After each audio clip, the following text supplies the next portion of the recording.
जय जय दुर्गतिनाशिनि कामिनि सर्वफलप्रद शास्त्रमये रथगजतुरगपदादि समावृत परिजन मण्डित लोकनुते हरिहर ब्रह्म सुपूजित सेवित ताप निवारण पादयुते जय जय हे मधुसूदन कामिनि गजलक्ष्मी रूपेण पालय माम् जय जय हे मधुसूदन कामिनि गजलक्ष्मी रूपेण पालय माम्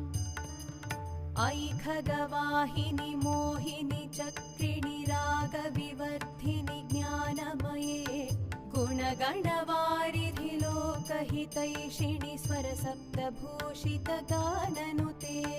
सकल सुरासुर देव मुनीश्वर मानव